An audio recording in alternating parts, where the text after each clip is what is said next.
सुप्रिया जी, इनका ये कहना है कि आपने सिस्टम्स को बहुत कॉम्प्लिकेट कर दिया था, बहुत जटिल कर दिया था, उनको आसान कर दिया।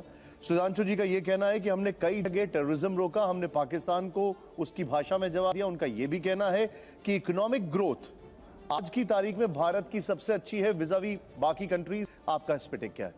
अधकचरा ज्ञान जो होता है ना, वो बड़ा खतरनाक होता है। जैसे आधा सच पूरे झूठ से ज्यादा खतरनाक होता है। ये व्हाट्सएप यूनिवर्सिटी के नाटक लगते हैं मुझे। मोदी जी ने एक काम किया है, दुनिया की सबसे बड़ी फेक न्यूज फैक्ट्री बनाई है और दुनिया की सबसे बड़ी व्हाट्सएप यूनिवर्सिटी भारत में स्थापित करी है और हर चरण चुंबक उसका सदस्य है। आपको मैं बताती हूं, उन्होंने आतंकवाद पर बात बोली। निकालिए अपने अपने फोन अभी।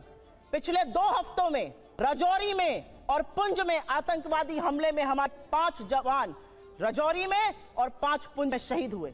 इस देश के प्रधानमंत्री के पास एक क्रिकेट की उंगली टूट जाने पर ट्वीट करने का वक्त है, लेकिन एक वक्तव्य इस देश के गृह मंत्री का, इस देश के प्रधानमंत्री का हमारे 10 जाबाजों की शहादत पर नहीं आता। आपको क्या लगता है, आप आतंकवाद को स्वीकारेंगे नहीं, एक्सेप्ट नहीं करेंगे कि हमारे जाबाजों की शहादत हुई है तो वो बंद हो जाएगा? उन परिवारों से पूछिए, क्या उनको सम्मान और श्रद्धांजलि इस देश के प्रधानमंत्री को नहीं देनी चाहिए? आप मौन क्यों हैं? 10 जाबाजों की शहादत हुई है पिछले 2 हफ्तों में। 20 जाबाजों की शहादत हुई चीन में, वहां गलबैया कर रहे हैं, झूला झूल रहे हैं चीन के साथ, साबरमती में बैठ के शहनाई सुन रहे हैं। ये बात करेंगे चीन? 18 बार प्रधानमंत्री चीन में गए, भगवान जाने क्या चीन से रिश्ता है तो चीन का नाम लेने में कतराते हैं। क्यों डरते हैं हमारे प्रधानमंत्री चीन का नाम लेने में? यह सवाल मैं पूछती हूं, यह सवाल देश पूछता है। 20 जाबाजों की शहादत हुई है। इन्होंने कुछ बातें बोली और उन बातों को बोलने से पहले मैं एक महिला हूं, आधी आबादी की बात कर लेते हैं। यहां से मुश्किल से 10 या 15 किलोमीटर दूर पर इस देश की सबसे डेकोरेटेड, सबसे सम्मानित वो लड़कियां जिन्होंने बड़े बड़ों को पटखनी देके हम सबके सीने गर्व से चौड़े किए हैं, 1 महीने से बैठी हैं और यौन शोषण का आरोप आपके सांसद पर लगा रही हैं। आपके मुंह से एक शब्द नहीं फूटता है, एक शब्द नहीं निकलता है मोदी जी के मुंह से, एक शब्द नहीं निकलता है अमित शाह के मुंह से।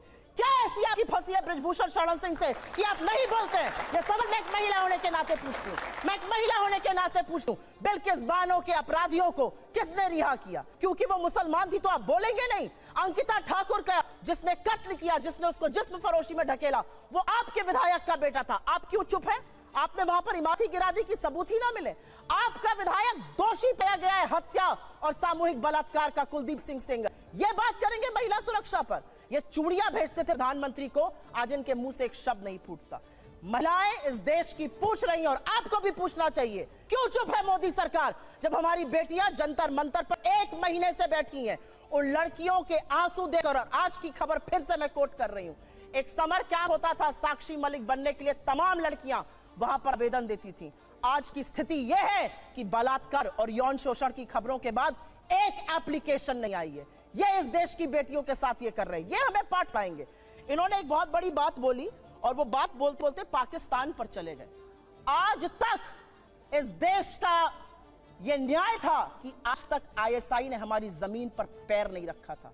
आईएसआई को पठानकोट बुलाकर आप निरीक्षण कराते हैं, लाहौर आप चले जाते हैं लपके हुए, भगवान जाने सेवई खाने या बिरयानी खाने, और सवाल हमसे आप पूछिएगा।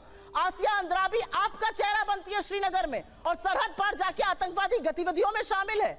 आज दुर्दांत आतंकवादी को, यूसुफ को वहां पर टिकट देते हैं क्योंकि आपको अपनी सत्ता करनी है। ये कैसे लोग हैं? ये किस तरह के लोग हैं? ये जाबाजों की शहादत पर चुप रहेंगे, मणिपुर जलेगा ये चुप रहेंगे, ये प्रचार करते रहेंगे। इनको ये याद है कि इनको क्या क्या कहा गया।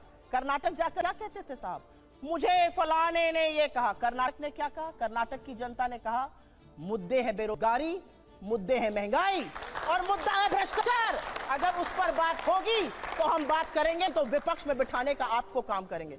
साहब हिमाचल गए हार गए, कर्नाटक गए हार गए, और ये विश्वगुरु बने फिरते हैं। इनकी बातें सुन लीजिए तो भारत शायद 1947 में आजाद हुआ हो के बाद अब 2014 में आजाद हो गया हो। मेरा अपना मानना है कि कुछ बातें जब समझ में नहीं आती उसको भी बार बार बोलना चाहिए। मैंने आपको एक बार पहले भी शो पे समझाया है। हम मैन्युफैक्चरिंग कर रहे हैं मोबाइल की, जी नहीं, हम मोबाइल फोन की असेंबली कर रहे हैं। हमारा जो इंपोर्ट का बिल बढ़ा है वो इसलिए बढ़ा है क्योंकि हम उतना पार्ट असेंबल कर रहे हैं, वैल्यू एडिशन नेगेटिव है। हमारा जो कार का एक्सपोर्ट का मार्केट था वो कम हो गया है। सच को स्वीकारिए साहब, तब आप सच का समाधान कर पाइएगा। बेरोजगारी नहीं है, महंगाई नहीं है, अडानी ने कोई महाघोटाला किया ही नहीं है, चीन है ही नहीं। जब आप आंखों पर पट्टी बांधकर शासन चलाइएगा तो देश का वो हाल होगा जो हो रहा है। मैं तो एक महिला होने के नाते एक ही सवाल पूछना चाहती हूं कि हाथरस की गुड़िया को आप 2:30 बजे जमाएंगे, दोषी रेप में आपके विधायक पाए जाएंगे, आपके सांसद के ऊपर यौन शोषण का आरोप है, आपके विधायक का बेटा एक लड़की के कत्ल का मुलजिम पाया जाता है। आप अब महिलाओं की बात कब करिए? बेटी बचाओ बेटी पढ़ाओ का नारा देने वालों से यह सवाल मेरा है कि साक्षी मलिक और विनेश फोगट से कब मिलने जाइएगा, उसका जवाब दीजिए। जवाब दे दूं।